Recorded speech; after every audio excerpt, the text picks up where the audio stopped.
Hi, my name is Nancy Eisman, and I'm a therapist at Healing Hearts of Indy in Indianapolis, Indiana. And the topic of my video today is Differentiation 101. So a while ago, I listened to an audiobook. It's called Passionate Marriage. It was written by Dr. David Schnarch.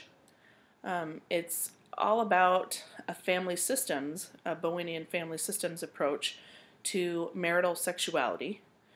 And in it, he talks about one of the key concepts of family systems theory, which is differentiation. Differentiation is just absolutely key in resolving anxiety and many relationship issues. It's the key to peace in your mind. So, does that sound like it's worth a look? Here we go.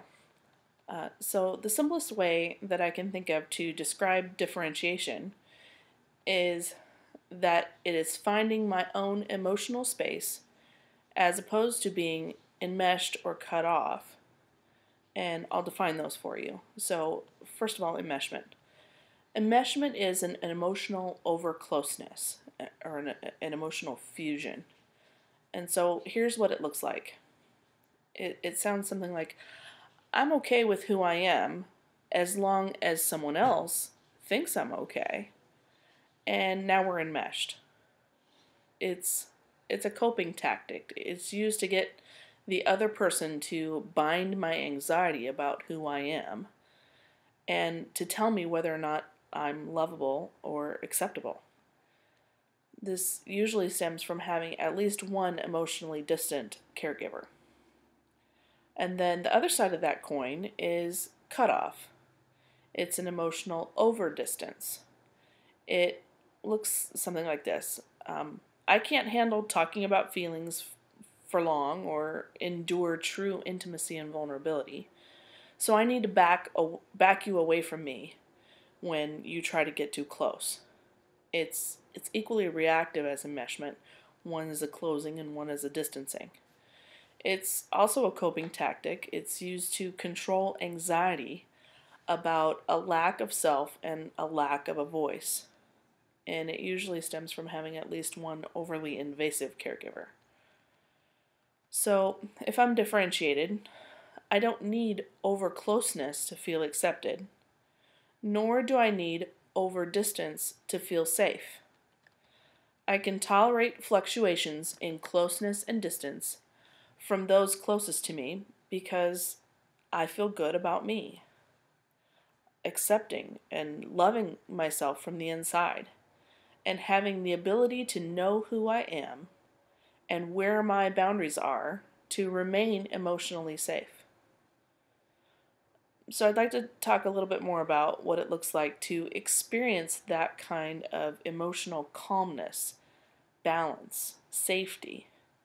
In other words, what it's like to become more differentiated. Dr. Schnarch describes differentiation by 4 descriptive statements. And I thought it was a good way to get started with the idea of becoming more emotionally and relationally balanced. So here are his statements.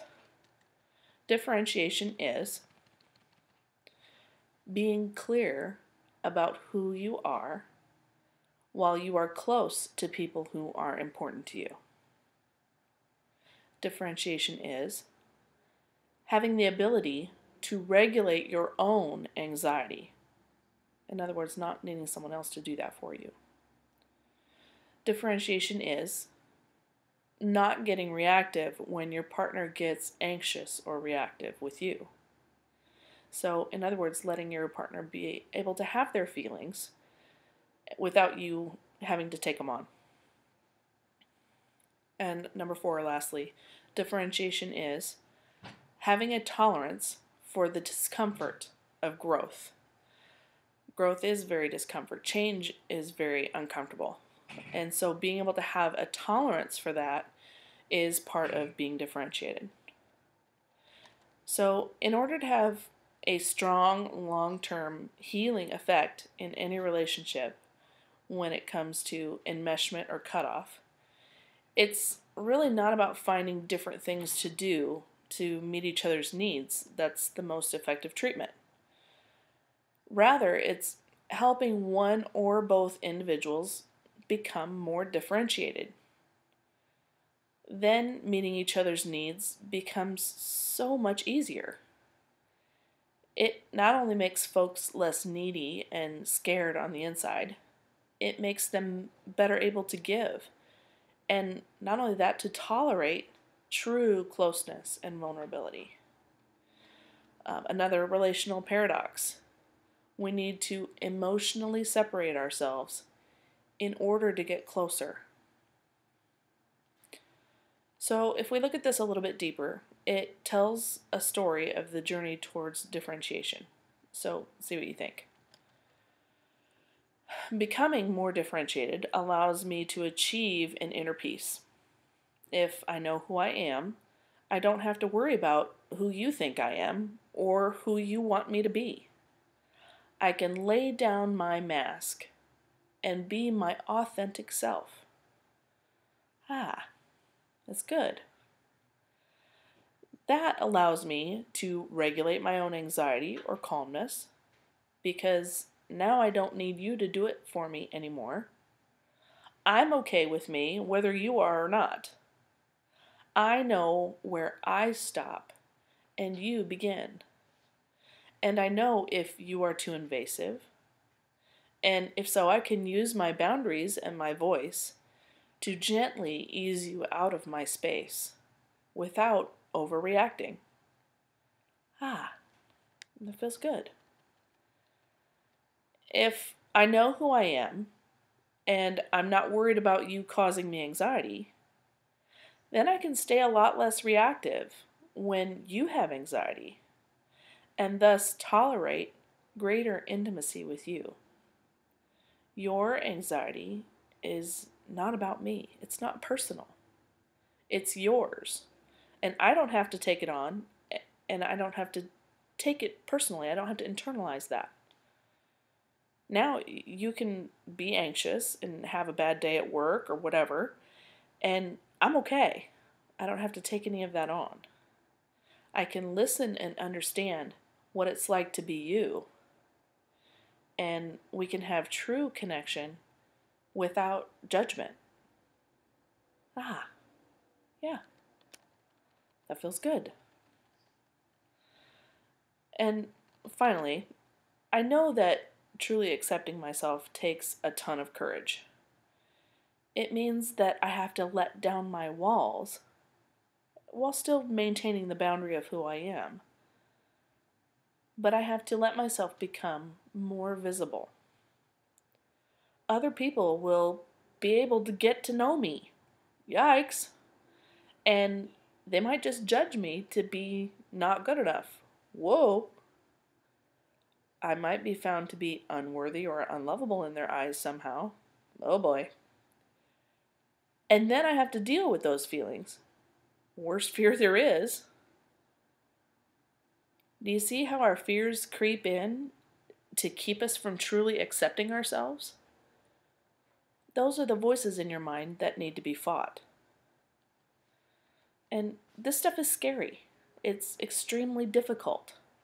It takes not only a ton of insight into how I work on the inside, so I can truly know myself, it also takes the courage to take responsibility for my own feelings and risk being all alone if anyone finds out who I really am and doesn't like what they find.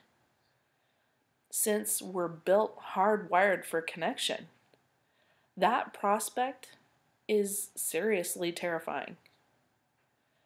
What you really find, though, if you choose to risk it, is that you really will be accepted and loved by those who care about you the most. You'll realize that you have been all along. You were just too afraid to believe it was true and genuine. So, will you risk the pain to find the real you? Will you chance finding out who you really are and grieving the hurt in your heart to heal it? It's not a journey for weenies. If you want to become an emotional samurai, You have to go through the training, and it's about as difficult as becoming a samurai, I think.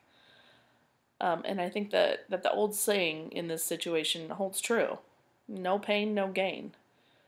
Becoming a samurai is not easy. It's very painful, and you get the crap beat out of you quite a bit. But you learn, and you grow, and you get better. I'm not here to say it's easy, but I can absolutely promise you that it's worth the effort. Spending some time with a gifted sensei or therapist will get you on the road to becoming that samurai. You'll be like Neo in The Matrix, or Luke on the Star Wars trilogy, when he becomes a Jedi. That differentiated and peaceful soul that you long to be. This kind of work can help you re-wallpaper your mind. So I'm wondering, is this the year that you'll begin? That's what I have for you today. You can reach me at Nancy, Nancy, at healingheartsofindy.com. It's my email address. You can also text me at 317-605-7015, and I'd be happy to set you up with an appointment. If you enjoy my videos and my blogs, please feel free to post them on your social media and share them with anyone who you think might be interested. Thanks for stopping by. I appreciate it.